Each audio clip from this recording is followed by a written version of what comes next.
What's happening, gang? I'm gonna do something different today. So, usually I come on here, talk to y'all about hoods and stuff like that. But I wanna talk to y'all today about the law, right? Now, I feel like our people isn't that educated on the law like that. You know, we don't read like that. You feel me? But it's all right. Because we got Devin here. But today I'm gonna be covering the stand your ground law, right?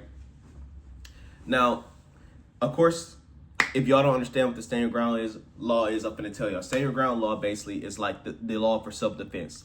You don't have a duty to retreat, basically, right? So if somebody's attacking you, like let's say you were in a state like Wisconsin where they don't have a stand your ground law, you don't have a duty to retreat. I mean, you have a duty to retreat, I'm sorry. So if somebody's attacking you, you don't defend yourself. You have to run away. And if you can't run away, like let's say for instance you in a room, right, and they blocking the door and they just kicking your ass, then that's when you can use self-defense. But if you're outside of stuff and somebody's whooping your ass, attacking you, and you're able to like run away and they won't chase you and stuff, and you instead you end up taking their life, you're still gonna end up going to jail for that because they're gonna say, hey, you were able to escape, you know.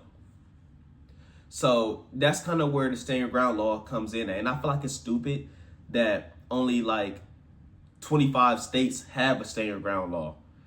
It's mostly in the South where you'll find these type of laws like Florida, Alabama, Texas, Georgia, where they have stand your ground laws other than Wisconsin and Chicago. Like how the fuck does Chicago not have a stand your ground law? I don't know. But yeah. It's certain stuff that applies to this stand your ground law, because people think just because somebody said something to you, you probably could use the stand your ground law, like, oh, he was cussing me out, so I popped him. You know what I'm saying? No, it doesn't work like that. You know, you have to have a reasonable belief that your life was in danger. So, for example, right, you need to be able to explain your story to somebody else, and they need to be able to be like, oh, okay, I can see why you would feel that way and why you took measures into your own hands, right? Like, for example, if somebody were to be approaching you with a gun, right? Now, they could have possibly not verbally said anything to you, but they could have been walking towards you with a gun, like pretend this is a gun, and they could have been saying, oh, I do this to you, do that to you, I'm going to kill you. That's when you can use self-defense if somebody was verbally saying something to you but didn't physically harm you. Because he's threatening you, he's brandishing a firearm, he's doing all this extra stuff, bro. So at that point, that's when the stand your ground law would apply. Versus you get into an argument with somebody at the bar because he was trying to talk to your lady. So y'all go outside and stuff and get into an argument, and then you ends up shooting him. Another thing that applies with the stand your ground law also is you can't start it also. Like, you can't say certain stuff to people, right? Like cause an argument, like let's say at a bar, right?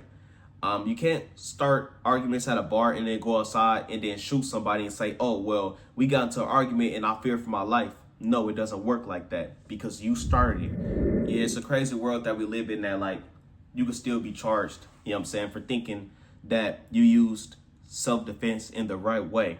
So that's why I'm here to educate y'all and let y'all know what y'all can and can't do when it comes to the stand your ground law. You know, because it's people in jail that thought that they defended themselves legally, ended up in jail. It really don't make no sense, bro. Also, a thing that goes into it is you must be somewhere where you legally can be, right? Like, you can't, like, for example, like your car, your house, maybe a store or something like that, bro. Somewhere you legally can be. If you break in somebody's house and they start attacking you and then you shoot them, you can't claim self-defense because you broke in their house. You legally was not supposed to be there. You know what I'm saying? But you're in there, so you end up getting unalived. I feel like the best thing when it comes to applying this law, though, so you can get away with if you ever have to take somebody's life and stuff, bro, is I feel like the best thing is just to simply play it cool. You know, don't do too much talking, don't do too much arguing. You know, basically it's kind of like, I wouldn't say you're baiting somebody into action, but it's kind of like playing a sucker to catch a sucker, you know? a person feeling like you're soft and you're sweet and stuff like that, and he tries to attack you, then that's when you use your weapon, you know, rather than sitting here trying to argue and stuff back, because that only puts you in a deeper hole. Just let him have it. All right. You know what I'm saying? It's simple stuff like that. Like, a lot of people get into it at bars and stuff, or clubs and stuff, and try to use a self-defense tactic, and that won't work, and they still end up going to jail and getting convicted. I know a couple people that try to use some stupid shit like that, you know. So you gotta take that into account also. Yeah, though, Devin Martinez loves talking about laws, though. I love learning about the law. I love telling people about the law and certain stuff like that. I know we all know about the stand your ground law, but I want us to recognize the stipulations and stuff that it has and the loopholes and stuff like this, because, like, you know, you necessarily could be thinking you're using the law the right way and end up in prison, you know. So I love explaining the laws to youth and stuff like that. A lot of our youth isn't educated on the law and stuff like that. I really like going law books and, like, read it. Like, I'm a black man that reads. I do a lot of reading, bro. Like, I read The Prince. I read this. I read a whole bunch of books, bro. I read a lot of books. So I like to educate people on that. But comment down below if y'all want me to talk about any other laws and stuff, and stipulations and loopholes in the laws that I found. And yeah, hopefully this video wasn't too much common knowledge, though, but it was more or so educating to y'all, though. And y'all basically figured out how y'all would necessarily play a situation where your life was in danger to avoid not being legally prosecuted by the law because you didn't understand what you can and can't do when it comes to this. But hey, y'all have a good day, though. Love y'all.